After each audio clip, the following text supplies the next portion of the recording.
Hello दोस्तों, welcome to exam intro. दोस्तों आज मैं डिस्कस करने वाला हूँ पीजीसीएल के अपकमिंग एग्ज़ाम के बारे में। पीजीसीएल का जो एग्ज़ाम होने वाला है वो 17 दिसंबर को होने वाला है। तो आज जो मैं डिस्कस करने वाला हूँ प्रीवियस ईयर क्वेश्चन जो पावर ग्रिड में ऑलरेडी आए हुए हैं उसके बारे में, ठीक है। तो यहाँ पे आप लोग देख सकते हो 1 बाय 1 करके।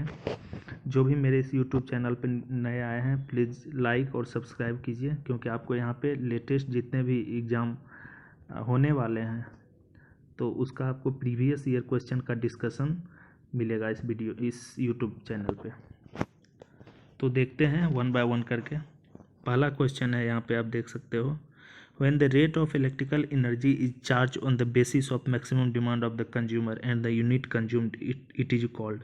तो यहाँ पे आप देख सकते हो, यहाँ पे क्या है कि इलेक्ट्रिकल एनर्जी जो है, रेट ऑफ इलेक्ट्रिकल एनर्जी यहाँ पे दो basis of maximum demand plus unit consumed, यहाँ पे दो पार्ट में कर रहा है, इसलिए क्या होगा, टू पार्ट टैरिफ।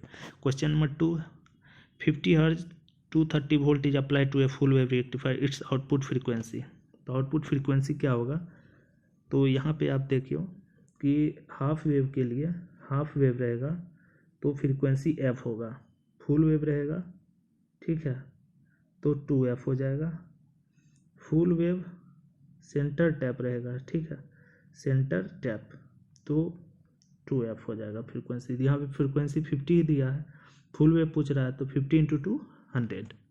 नेक्स्ट चलते हैं तीसरा क्वेश्चन।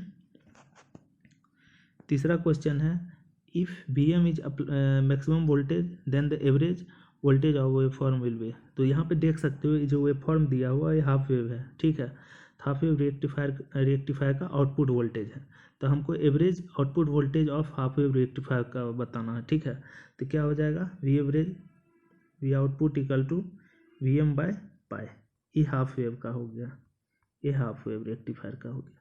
फुल वेव रेक्टिफायर आता तो वी आउट क्या हो जाता, 2Vm बाय पाई। ये कब होता है, फुल वेव रेक्टिफायर के कंडीशन में। नेक्स्ट चौथा क्वेश्चन है, which law state that the induced current always develop a flux which opposes the very cause it is due to। ये बहुत इंपॉर्टेंट क्वेश्चन है, हमेशा एग्जाम में रिपीटेड आता है। तो लेंज लॉ हो गया ये। लेंज लॉ क्या बोलता है, Lenz law E equal to -n dφ/dt। n हो गया नंबर ऑफ टर्म, फ्लक्स हो गया, और ए टाइम हो गया, rate of time change of time हो गया, dφ rate of change of flux, ठीक है। Which of the value plant has highest overall efficiency. तो देखिए एफिशिएंसी जो है सबसे ज़्यादा हाइड्रो इलेक्ट्रिक पावर प्लांट का होता है, कितना होता है, 85 से लेके 95% के बीच। नेक्स्ट छठा क्वेश्चन है, electric motor operating from 220 volt supply take a current of 8 ampere.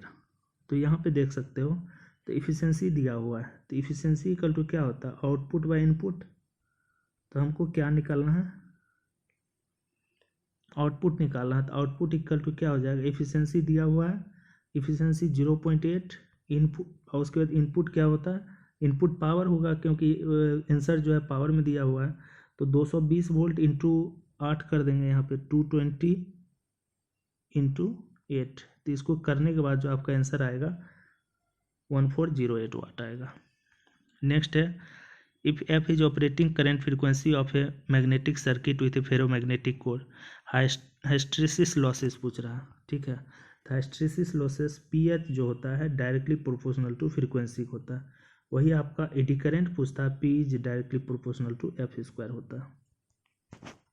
Next चलते हैं आठवां, if V1 and V3 are the RMS value of fundamental and third harmonics. तो यहाँ पे पूछ रहा है the RMS value of the alternating quantity. तो RMS वैल्यू क्या हो जाएगा, RMS VRMS equal to root under fundamental का स्क्वायर, तो V1 का स्क्वायर प्लस VRMS का स्क्वायर, V3 का स्क्वायर। नेक्स्ट चलते हैं, which of the following device supply 12 वाट। दोस्तों यहाँ पे सप्लाई की बात होती है, तो हमेशा सप्लाई तभी करेगा जब आप देखिए करंट जो है इंटरिंग टर्मिनल करंट का जो भी होगा वो निगेटिव टर्मिनल से इंटर करेगा। तो देखिए यहाँ पे ए निगेटिव टर्मिनल से इंटर कर रहा है, ये भी निगेटिव टर्मिनल से इंटर कर रहा है, इसका मतलब ये दोनों क्या कर रहा है, सप्लाई कर रहा है, ठीक है। तो यहाँ पे क्या होगा, बी और सी। और देखिए यहाँ पे ए और सी में जो है पॉजिटिव टर्मिनल से करंट इंटर कर रहा है और डी में भी पॉजिटिव टर्मिनल से करंट इंटर कर रहा है। इसका मतलब ये क्या कर रहा है, डिसिपेट कर रहा है या ऑब्जर्व कर रहा है, ठीक है। तो इसलिए इसका जो आंसर होगा क्या होगा, बी एंड सी। नेक्स्ट चलते हैं 10वां, the SI unit of energy is. तो एनर्जी का एसआई यूनिट क्या होता है, जूल होता है, या एनर्जी का किलो जूल या किलो वाट आवर, ठीक है। नेक्स्ट चलते हैं 11 का, when a given block of energy is charge at a specific rate and the succeeding block of energy are charge at a progressively reduce rate, it is called as block rate tariff होता है। उसके बाद 12 का देखिए, steam power station है जो overall efficiency of इतना percent इतना। तो इसका आंसर दोस्तों 8600 किलो कैलोरी है पर केजी। नेक्स्ट चलते हैं 13 का। 13 में देख लो आप, वी डब्ल्यू दिया हुआ है आपका V M at an angle theta V, और आई डब्ल्यू दिया I M at an angle theta I.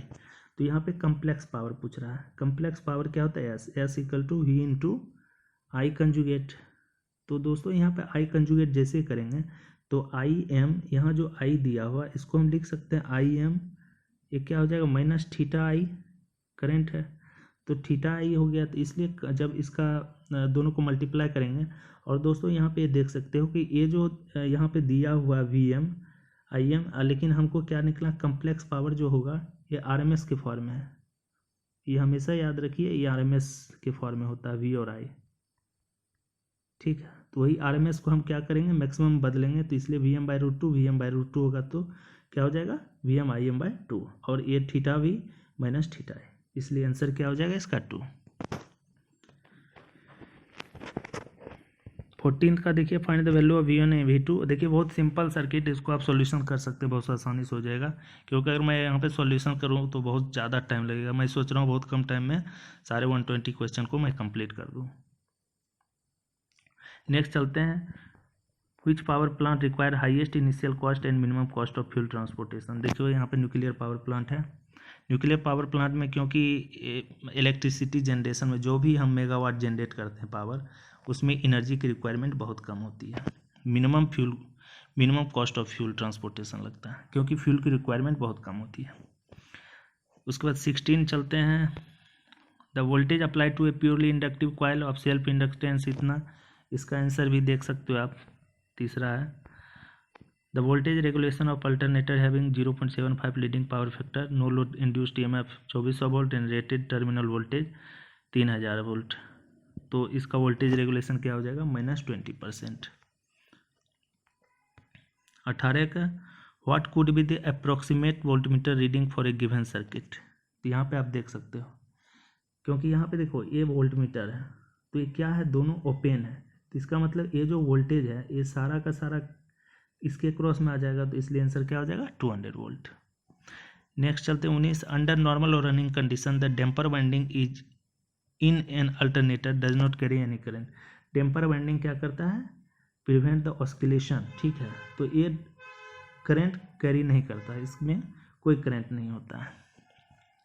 Next चलते हैं, calculate the reading that will given by hot wire voltmeter if it is connected across the terminal of a generator whose voltage waveform is presented bye.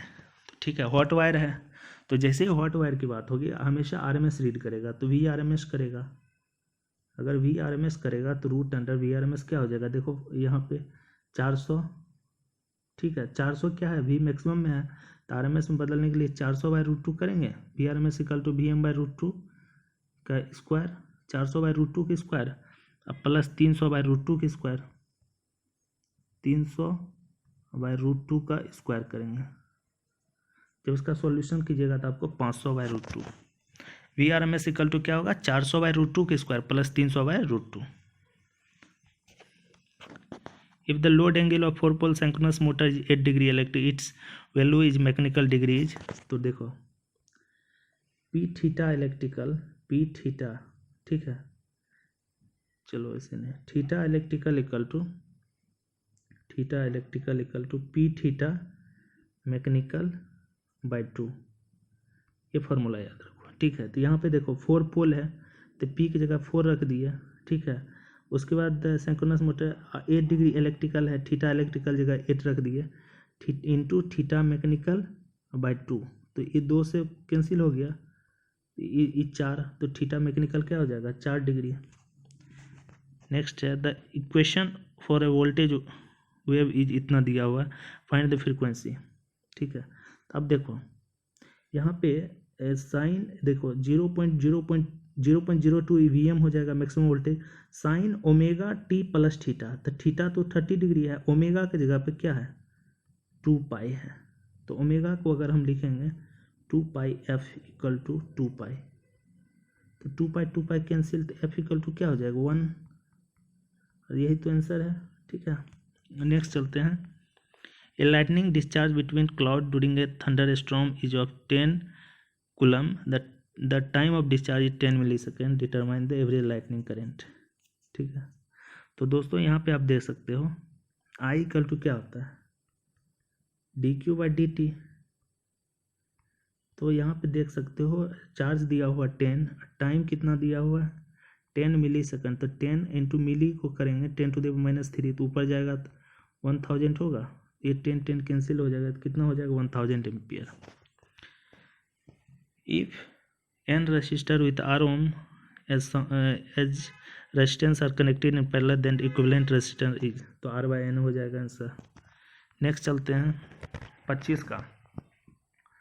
As load power factor of alternator become more leading, the value of generated voltage required to give rated terminal voltage decrease, क्योंकि alternator case में अगर leading होगा तो क्या होगा generated voltage to a given rated terminal will be decrease. ठीक है, इसका आंसर क्या हो जाएगा डी। नेक्स्ट चलते हैं 26 की तरफ। A device store 500 joule of energy, it release this energy in the form of electric current of 40 ampere which has a duration of 5 millisecond, determine the average voltage across the terminal of the device। ठीक है, तो अब देखो यहाँ पे आप इसको ऐसे बना सकते हो, एनर्जी इक्वल टू क्या हो जाएगा पावर इनटू टाइम, तो एनर्जी आपका दिया हुआ है 500 जूल, पावर को हम लिख सकते हैं यहाँ पे 40 एम्पियर दिया हुआ है। ठीक है, और हमको निकालना क्या है वोल्टेज, तो V इंटू 40 कर सकते हैं, इंटू टाइम कितना है 5 मिली सेकेंड को फिर 1000 नीचे कर देते हैं। ठीक है, तो ये कितना आ जाएगा आपका 40 इंटू 5 200, तो ई कितना से कट जाएगा 5 से, तो V इक्वल टू क्या हो जाएगा 2500 वोल्ट, मतलब 2500 वोल्ट। ठीक है, नेक्स्ट चलते हैं 27। Obtained V0 for a given network V1 I2 and V3 network का क्वेश्चन है, आसानी से सॉल्यूशन हो जाएगा, क्योंकि मैं करूँगा तो बहुत ज़्यादा टाइम लग जाएगा, मैं सोच रहा हूँ बहुत कम टाइम में सारे क्वेश्चन को मैं एक बार आप लोग को दिखा देता हूँ। नेक्स्ट चलते हैं 28। Dash is the method of braking in which motor armature remains connected to the supply and draw power from it, produce torque opposite to the direction of motor, तो प्लगिंग होता है।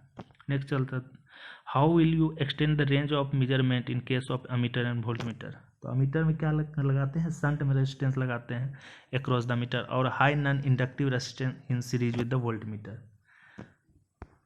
30 के देखते हैं। Choose the appropriate output wave form of the given circuit, we input है, यहाँ पे register series में लगा विद द डायोड और एक वोल्टेज भी है। ठीक है, तो इसका आंसर क्या है 1 है।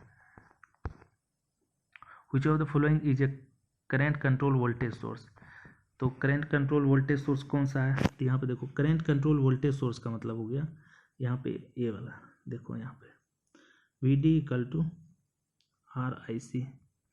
अगर हम इस करंट को वेरी करेंगे, इसको अगर हम वेरी करेंगे तो क्या होगा वोल्टेज वेरी करेगा, तो इसलिए क्या हो जाएगा current control voltage source. By using bundle conductor what will be the effect on the critical voltage required for a formation of corona, it will increases. ठीक है, next diffusion capacitance is present in always forward bias PN junction diode to the diffusion capacitance. उसके बाद 34 which of the following method is not used as a damping torque in measuring instrument, देखो measuring instrument में जो damping torque जो होता है not use as a damping torque, देखो fluid friction damping होता है, एडी करंट डैम्पिंग होता है, एयर फ्रिक्शन डैम्पिंग होता है, लेकिन ग्रेविटी कंट्रोल नहीं होता, इसलिए आंसर क्या हो जाएगा चौथा।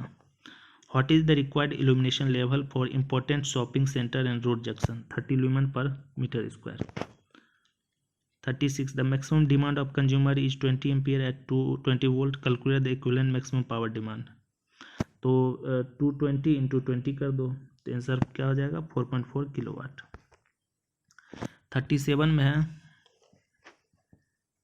दिया हुआ तो पूछ रहा है क्या कि Ampere's according to Ampere's law relations between force into तो फोर्स पूछ रहा है फोर्स इक्वल टू क्या होता है mu naught mu R I1 I2 L by 4 pi R तो यही होगा तो क्या होगा यहाँ पे देख सकते हो I1 I2 into L by नीचे आर है तो ये डायरेक्टली और ये सारा जो होता है एक कांस्टेंट होता है इसलिए F is directly proportional to I1 I2 L by R हो जाएगा। नेक्स्ट चलते हैं if the time taken by the alternating quantity to complete one cycle is 2 millisecond then the frequency of the alternating quantity will be तो बहुत simple है F equal to 1/t कर दो answer आ जाएगा। Which type of instrument is not directly applicable to measure the quantity of AC current? तो देखो AC PMMC जो है हमेशा DC करंट को मेजर करता है ठीक है और मूविंग आयरन AC DC दोनों करता है इंडक्शन टाइप ओनली AC करता है हॉट वायर AC DC दोनों करता है। 40 के चलते the KVA rating of ordinary 2 winding transformer is increase when the connected as an auto transfer because the energy transfer both inductively and conductively. कभी कभी question आएगा कि इसमें से कौन सा इलेक्ट्रिकल सर्किट है की तरह बिहेव करता है तो ट्रांसफार्मर में हमेशा जो होता है ऑटो ट्रांसफार्मर हमेशा इलेक्ट्रिकल सर्किट की तरह बिहेव करता है बहुत इंपॉर्टेंट क्वेश्चन है। 41 द सिंक्रोनस कैपेसिटर इज देखिए सिंक्रोनस कैपेसिटर जो होता है over excited synchronous motor running without a mechanical load इसमें कोई लोड कनेक्टेड नहीं होता है। 42 in a magnetic circuit which of the following is similar to the current and resistance in a electric circuit. देखो magnetic circuit में क्या होता है current and resistance magnetic circuit में करंट जो होता है फ्लक्स और इसके बाद रेजिस्टेंस होता है रिलक्टेंस चौथा ऑप्शन हो जाएगा। नेक्स्ट चलते हैं load resistance is 220 volt circuit is 40 ohm determine the load current तो I equal to V by R कर दो 5.5 एम्पियर हो जाएगा। नेक्स्ट चलते हैं for a given network find the value of resistance R तो इसका आर का रेजिस्टेंस हमको निकालना है ठीक है। तो दोस्तों यहाँ से आप देख सकते हो बहुत आसान क्वेश्चन है यहाँ से क्या है कि 1.2 एम्पियर जा रहा है यहाँ से यही करंट तो इस वोल्ट मीटर इस अमीटर के थ्रू जाएगा तो यहाँ पे एक आप ध्यान दो कि 0.5 एम्पियर यहाँ पे जा रहा है ठीक है और 1.2 इधर से जा रहा है तो इस होके जाएगा फिर उसके बाद यहाँ पे रेजिस्टेंस है तो इसके क्रॉस में 5 वोल्ट का तो क्या हो जाएगा 5 बाय क्या हो जाएगा 1/2 तो 10 ओम हो जाएगा। नेक्स्ट सिलिकॉन डायोड है जब फॉरवर्ड वोल्टेज ड्रॉप और इतना तो इसका आंसर क्या हो जाएगा 15 ohm. 46 the hysteresis losses and eddy current loss are used in induction heating of steel बहुत इंपॉर्टेंट क्वेश्चन है। 47 the current source in the given network supply 40 watt the value of do meter it's इसको भी आप बना सकते हो अगर आप लोग बोलिएगा हमको कमेंट सेक्शन में कमेंट कीजिएगा तो मैं इसका सॉल्यूशन आपको अलग से सेपरेट बना के भेज दूंगा क्योंकि मैं यहाँ पे सोच रहा हूँ बहुत कम टाइम में सारे क्वेश्चन को कंप्लीट कर दूँ एक आइडिया आप लोग को लग जाएगा कि क्वेश्चन कैसे आते हैं। नेक्स्ट चलते हैं 48 में the total flux at the end of long bar magnet is 300 microweber the end of magnet is withdrawn through a 500 turn coil in 1/10 second what is the EMF generated across the terminal of the coil ठीक है। तो देखो ये भी बहुत simple question है EMF generated पूछ रहा है ठीक है तो EMF क्या हो जाएगा E इक्वल टू ऐसे कर सो N d∅dt इसी फॉर्मूला पे एक क्वेश्चन बन जाएगा ठीक है। देखो आपका फ्लक्स दिया हुआ 300 माइक्रोवेवर नंबर ऑफ टर्न दिया हुआ टाइम भी दिया हुआ इस पे पुट कीजिएगा तो 1.5 वोल्ट आ जाएगा। यूनिट सिर्फ चेंज कर दिया माइक्रो को 10⁻⁻⁶ उसके बाद सब सेम रहेगा। नेक्स्ट है a wave winding must go at least dash around the armature before it close back where it started twice होता है ठीक है। 50 If the coefficient of adhesion on a dry rail is 0.26, which of the following would be the value of wet rail? Coefficient of adhesion हमेशा wet rail पे ज़्यादा wait rail पे कम होता है कंपेयर टू ड्राई रेल पे, तो इसका answer देखो 0.16 हो जाएगा। Find the value of E R, इसको भी आप आसानी से कर सकते हो, -50 volt. Determine the conductance of short circuit is 120 और करंट दिया हुआ, तो कंडक्टेंस जो निकालना है तो इसको आप क्या कर सकते हो,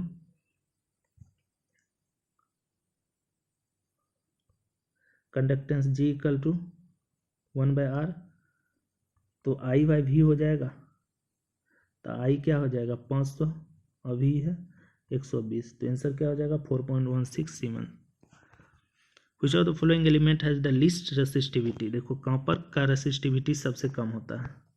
54 find the power PT, supply VT और IT दिया हुआ है, तो इसको आप करोगे तो इसका आंसर जो होगा PT equal to 1/6 sin 60 watt होगा, sorry.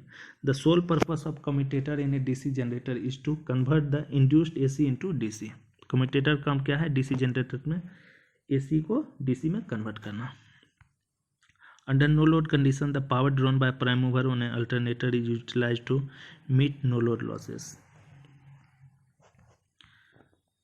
What will be the correct equation represent Kirchhoff's current law at node A for the given circuit, इसका आंसर देख लो I1 - I2, तो चौथा हो जाएगा the time rate of flow of electric charge past a given point is known as current, I equal to dQ/dt हो जाएगा। 59 in a 3-फेज system equal fault current in a line with 120 degree displacement, तो देखिए equal fault current और 120 degree का displacement होता है, सब जितने भी क्या है फेज वाइज सबका अलग अलग लाइन वोल्टेज, तो सिमेट्रिकल हो जाएगा। 60 का a wire of length 50 centimeter move at a right angle to length है इतना। उसके बाद आपका मैग्नेटिक फील्ड ऑफ डेंसिटी दिया हुआ है, तो E इक्वल टू निकालना है, तो E इक्वल टू क्या होता है BIL, ठीक है,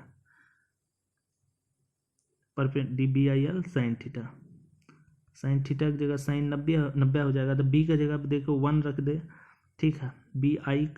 BVL, तो V है आपका V 50 और L हो गया लेंथ 50 सेंटीमीटर को मीटर बना के, उसके बाद इसको मल्टीप्लाई करने के बाद आपका आंसर 25 वोल्ट।